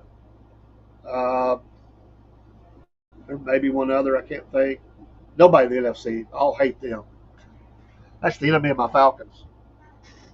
But AFC, unless they play them, you know, I used to like Denver a little bit until they beat the Falcons in December, like a drum. Oh, we blowed it that year. I say blew it. We wasn't ready for that game. It was a bad game. Bad game. Um, I see. Well, I take that back. I did always like the Giants, but I grew up on LT and Phil Simms and Mark Bavaro and all those great defenders, Harry Carson, I think it was, and I like the Giants. Now, but that was a team I really liked back in the day. LT was my favorite player of all time, bar none. And there's a lot of great players I like. I know he's been about crazy in his head about a lot of things, but I'm going to tell you what, there wasn't nobody, I believe it, nobody put fear in the offense like that guy has when he played. There's a lot of them out there that have. But I think that guy he was a generational talent. That I mean, those reels that they play where they just show play after play after play where he's you know getting running backs behind the lines, crushing the quarterback, intercepting the ball, all those things. Disruptive, total disruption. I loved it. Uh, Also, shout out, former Falcon and Florida State, Seminole. I like them too a little bit. Um, Deion Sanders, I hate to hear that he's going through the health issues that he has. I truly hope he gets better. That man has, for such an athlete, that man has had some bad health for a bit. And I do hate that. I truly hope he's okay. I don't always like the way he's done, but I do have respect for him. And I truly hope he's okay. Because he has had some real health issues. And he promotes, he keeps putting his one foot in front of the other. And he ain't stepping back, he's stepping forward, and I like that. I respect that about him. He's a good guy in that way. Uh, I really thought he would already be out of Colorado and coaching the NFL team or something. I don't know. But he chooses his own path. Dion, Florida State Seminole, all that bling, played for the Braves, Yankees, Dallas, 49ers. What a talent. He wasn't ever the best tackler, but boy, could he cover and intercept and do things on offense. I'm a big fan of Dion. But boy, he come in blingy with a lot of bravado. I remember when he was playing against the Yankees and the catcher was old school. I can't remember that guy's name either. He Hall of Famer, I'm sure. But he thought Dion was disrespecting the game. Remember that game when he told him, said, I ain't on the plantation. Oh boy, did it get hot. Wow. He was one of those veterans and he felt like it was his duty to call him into check. Sometimes that stuff got out of control. And that's what he was saying. Like, look, man, you're not my master. Your job's catcher. My job's hitter. Enough said.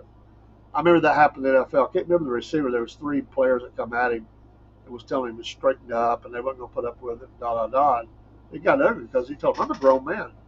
Tell me what to do. And I get it. As a team, sometimes you tell a player, hey, straighten up. Enough's enough. That's handled behind closed doors. But when you're trying to tell a man how to live his life and all that, I'm a grown man. You know, I ain't doing nothing wrong. And I'm trying to remember what player that was, but it's been several years ago. And they said, yeah, they came at me. It was like something out of a prison movie or something. You coming at you and telling you to, they're not going to put up with it. Wait a minute, who are you? None of your business. That's everybody wants to get in your business, not to be a help, to control. Help is one thing, advice, wisdom. Just sitting around and going, hey man, it's your decision, but we just want to give you some idea. I'm good with that. But when you come at a guy and you say you will or you will not, unless it's something that's hurting the team directly, like you say, you're hurting us on the field, whatever. That's players only conversation. I get that. But when you're telling the guy he can't, do this or that, come on, man. That's not. That's going beyond. There's that code though. People got that code. There's a lot of players blow that code up now. It's not like it used to be. There's still the rookie hazing and everything. I toned it down a little bit because people get hurt. Different things happen. That still goes on. I mean, stupid stuff like singing a fight song or for a team you hated or whatever. But but some of that stuff got out of bounds and out of control. And it's happening in college sports a lot, in high school sports, and players have gotten hurt and some died. There was a story around here where some players went to basketball. They went up to the mountains to play a tournament, and they were going to stay there for a few days and enjoy that. This thing went really ugly. Some players took a broomstick and did something. You get my idea of what they did, and it was a hazing thing. I'm thinking, no, that is way beyond. There's no hazing. Yeah, that's abuse. And it was a big, ugly thing. I think the coach got fired, players got in trouble, and they should. Uh, that's not cool. And I don't. I was always a guy that went my own way, and I never like I'll put up with the little stuff you do, carry extra bags, bring us water. I mean, I could do all. But when you start talking about physical harming me, I mean that's assault, that's rape, and that's not cool.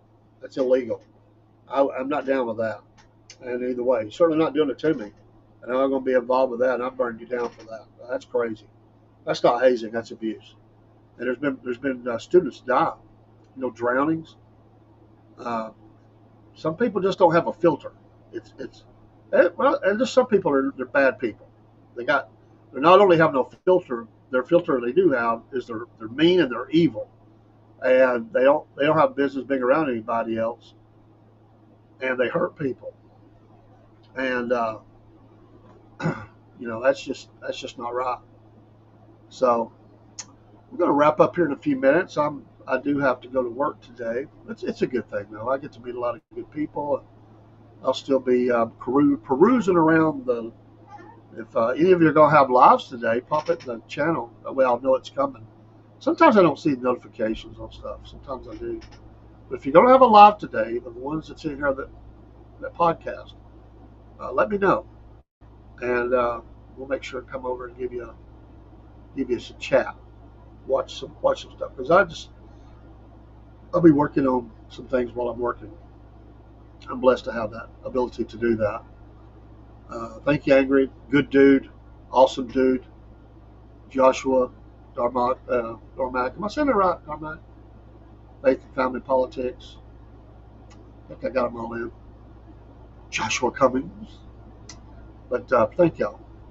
And we're going to do a few more here. Like I said, me and Rob said we're going to come into Rumble. It just makes doing the ads easier. So when we do our ad reads, we'll come in, and we still go out to some of our stuff. Sigmund, bless you. Hope you're doing well today. Shout out to you. Have a happy, blessed Saturday. We've got a chance of some rain around here, but not storm. Last night's storm was rocky.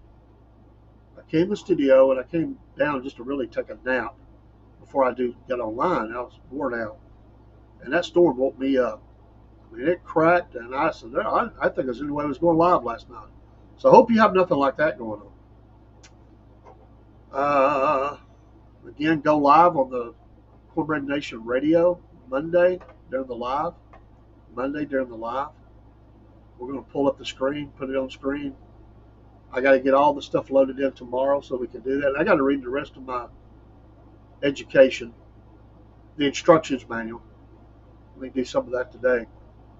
But I know enough to go live. Beyond that, I'm dangerous. Oh, don't you just love if you're the type of person that reads instruction manuals and you live in dialogue, and when they do the translation, they mess it all up and it makes no sense. What do? I tend to follow them to a degree, but when I kind of see where everything's kind of coming up at, I go with my own.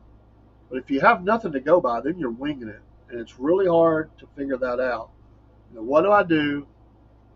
I just got to figure it out. And if you ever put something together and had 2 or 3 parts left over, it seems fine, but you know you missed something. It's not that they were extra; you missed them. It happens. That's crazy instruction manuals. Which instruction manual today means they folded up piece of. It's not even real paper.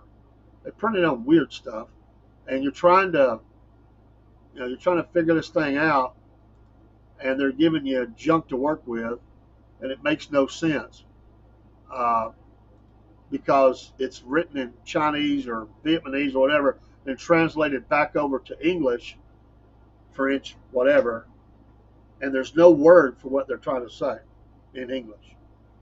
And so you're like, what? Place boat, tighten up. Place it where? When do I tighten? Because some things you can't tighten until you got certain pieces done. Then you're winging it. That's when you get up with extra parts. You say, well, I got it together. I got a few extra parts. We'll put them in the junk tray. We'll come back to it.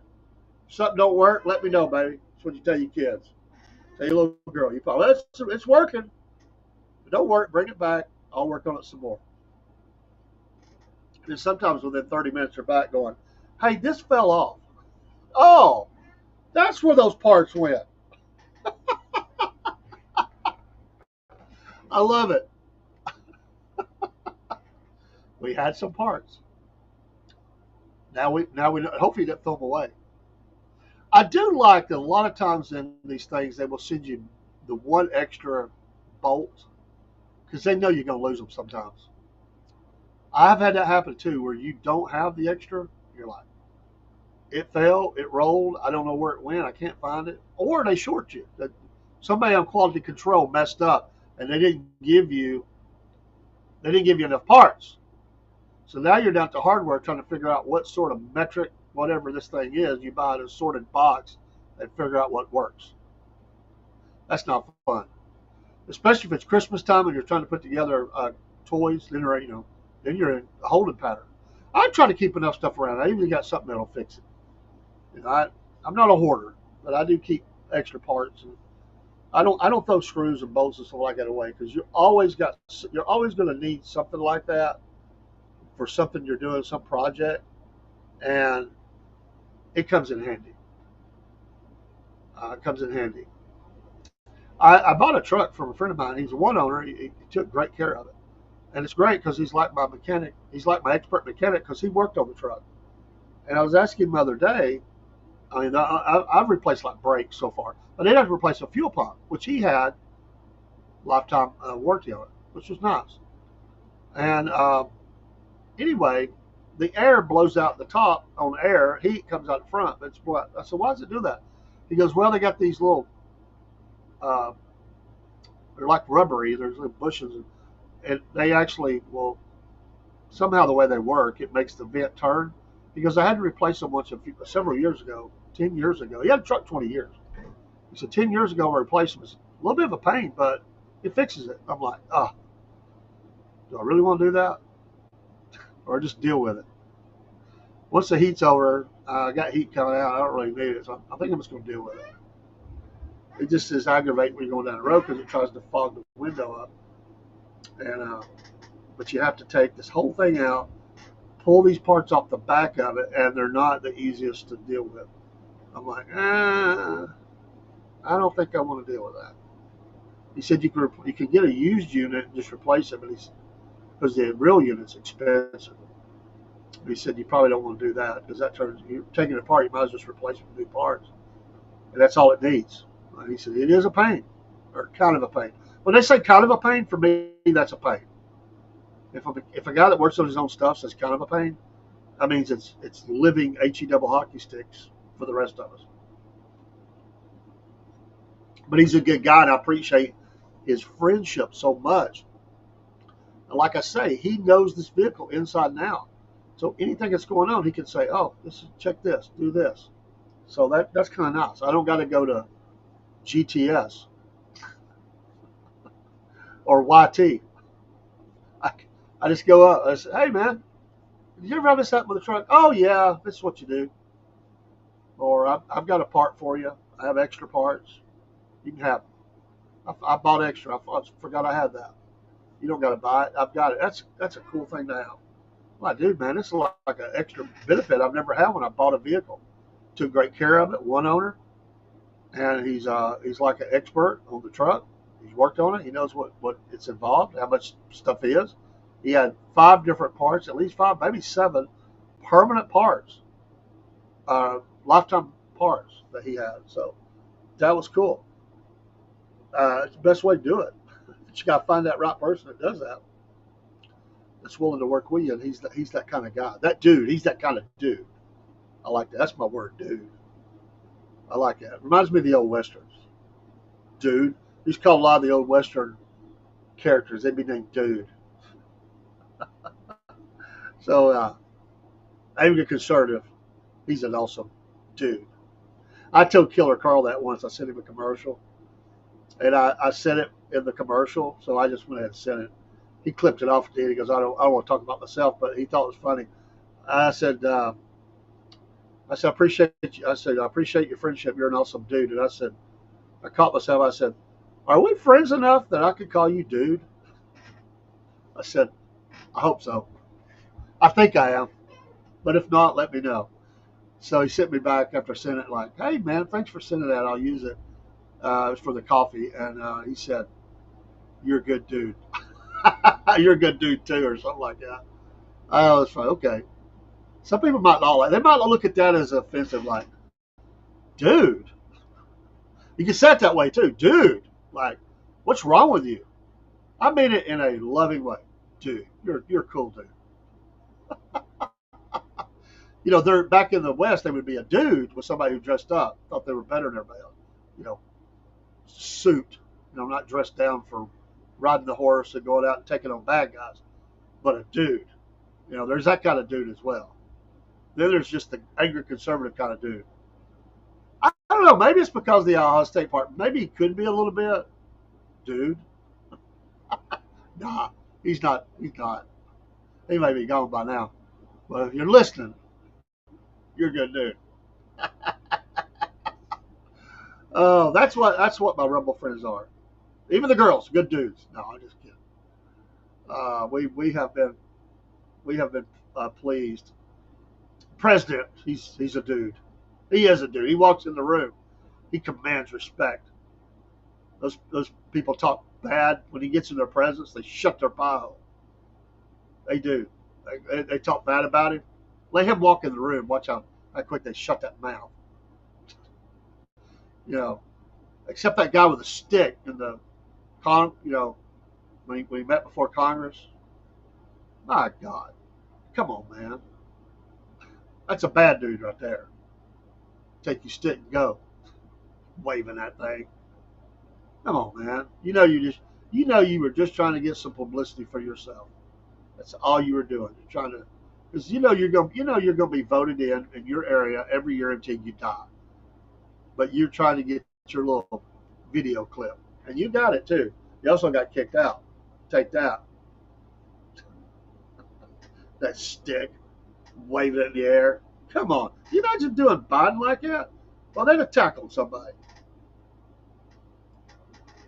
The stick that'd have been immediately put on trial for threatening the President of the United States of America with harm. You know it would have happened. It's absolutely crazy that that stuff goes on. I'm not for either side showing disrespect to the office of the president, which by that person's going to stand there, may not have respect for them as a person or their policies, but the office of President of the United States of America, I do have respect to that. And somebody have said, would you go to the White House if Obama was president? Yeah, I would. If I was invited, I would go. You know, why let somebody cheat you out of a trip? That is, I'd say, pretty cool. You know, you can still be respectful, be the bigger person, and respect the office of president. These sports teams, I think it's silly. You deserve to stand there. It's a nice thing that they do. Just go with it. You don't have to like that president. Take your trip. That's dumb. That's absolutely dumb. It's like the Democrats getting them up and walking out of a vote, or walking out to protest. I mean, come on, we're all adults. You've made your voice heard. All the rest of it's theatrics. It's just theatrics for the press and for your voters or whoever. And look what we did. Then they go out. They immediately make the video. This is Representative or Senator so and so. I just want you to know I'm here fighting for you, and I have walked out. And I will not be party to this that's going on. Well, and guess what? Then eventually you're going to have to because they have the votes. You've done nothing but make yourself look stupid. It's all about the theatrics. It's all about promoting yourself. Now, I will stand for your values. No, you won't. You care less about my values. It's stupid. Politicians. Give me a break. You live long enough, you're able to read the BS radar goes up pretty quick. You should be able to see that if you have any age on you at all. And you just watch these sharks, predators, and everything else that they are. Just watch how they do. Oh, they all come beating on the drums when it's election time. The rest of the time, you're junk. Yeah, we're here for you. Sure you are. Then you never hear from them again. There's a few exceptions, but even in that, to a degree, it's always true. It's always true. And I really think that when someone does something like that, I'm not big on the whole bragging of it. Like, I find that offensive. I realize you have to promote what you're doing as a senator or representative or whatever, council person, whatever. But it gets to be where you're patting yourself on the back too much. Let other people's stories be what shines through. If you do enough of that, you don't have to worry about being elected anyway. They'll elect you. You're making differences in someone's lives. And yes, the president is guilty of that. He loves to brag on himself. And that's distasteful to me sometimes. But I give him a little bit of a pass because he is attacked by so many people. It's kind of for survival mechanism for him anyway, not survival like he would be defeated, but he has to get his voice out there. So I see that. I do see that. But he tends to brag on himself a little bit. Be a little more humble. I don't mind him calling him out on stuff. I think that's fair game. That's politics. But, when you're bragging all the things you've done and what you're going to do, that's a little bit much. So, yeah. But anyway, I do need to get off here. We'll go about 5 more minutes or so. Maybe we won't. Maybe we'll close it now because we're loading up on our radio station. I think 2 hours. I have to split it if I do that. So maybe I will go. Everybody have a great day. God bless. It's Dave in the AM, a.k.a. the Cornbread Man. Thank you, Anger Conservative, for that. It has stuck. I built a whole brand around it. I think that's cool. And I enjoy it. We appreciate your support of the Southern Fried Podcast. Don't forget our affiliates and advertisers. Patriot Mobile. Make the switch today using promo code Cornbread. We're also with Mammoth Nation. No promo code. We use a QR code. W Energy Drinks is promo code, though. Southern Fried. I think that's 10% off. our SFP coffees. The first order you're gonna make, you're gonna get a 5% discount there, and we've kept them cheap anyway, so it's already cheap. As we can make it with shipping included. We got to get our QR codes up in the Rumble Studio for our store, our Shopify store, and some other things that are going on. And I'm missing somebody. Paywall. Paywall is a new one that's came on board with us, and we do like Paywall a whole lot too because it's a good. In fact, it may be an option that we're going to use for the podcast because we like to use the products that we promote. They just came to us. It was very new. I liked what I heard. I said, sure. The prices were reasonable to help small business, and we had already signed up with something, but we'll look to switch over and help out, and that's cool. But we are going to get up here. Cornbread Nation going live on the video, audio side as well. Well, I know we may not be live on MP3 on Monday morning, but the video for sure across 7 or 8 streams, individualized and doubled on some of those to up to about 13. You can see that live if you come in our SFP morning show. That's the plan anyway. We hope that it works. It should. I got work to do tomorrow to load up. We'll have a great day. Enjoy your day. Support these fine podcasters. They're amazing dudes. We'll give you the salute. We'll go out with some music, and then we'll get off of here. And I've talked long enough. I probably messed up with what I wanted, but we'll see you soon.